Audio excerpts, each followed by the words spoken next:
now working with business owners, with entrepreneurs. You started to mention a few things, but tell us a little bit about some of the other common denominators of the things that you're seeing that they are doing, and what some of the other opportunities are for them. Right. I think that some of the biggest opportunities right now are coming around team. And like I said, I don't think any of us have the answers yet. And we've, certainly you could probably speak to this as with with your company, what you're doing with the virtual assistant. But I think, at least even for me, just having to learn all of the new different technologies, right? Because we're on Zoom and we're on Calendly, and the way that we're doing things, maybe we did it before, but now it's just accelerated, right? So I think that really kind of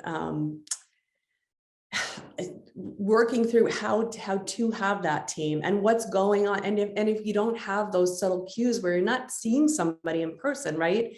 How do you know? Because one of my big, things I live by is like, people don't care how much you know till they know how much you care. Right. And how can you show you care over Zoom, right? When you're not seeing the person, when you're not, there's no body, there's some body language, but we're all sitting here, right? You see me from here up. Like, so how are you creating those real human connections and fostering those? And I think those are the challenges and the things that we're trying to work through with my clients is, and what's going on in their heads. Because if they're worried about, things that are outside of the workplace, like childcare and different things, I think having those, and it sounds, again, so simple, but like, hey, Rob, what's going on? How are your kids, right? Like I told you just before we got on, it's like I'm having all these Zoom meetings, and I reached out, it's just my dog has like this infection, I have to run to the vet, and it's like, that takes over my day, right? Like it's in your thoughts, right? So I think that really what I'm seeing is people trying to figure out how to have those connections, because if not, you're going to see, turnover and things like that, because really what, we're wired for connection. And, that's what I'm seeing. Yeah. And again, it's something that's so subtle, but it's so important. And I think a lot, and I've been guilty of this too. Business owners can get caught up in whether it's focusing on revenue or, looking at cash flow and things like that, that whether you're hybrid or you have people in the office, but especially if you have people who are remote, it's, if you're not focusing on those things, then you're really building a culture by default instead of by design. And you can't do that these days. You will not be able to have a scalable company.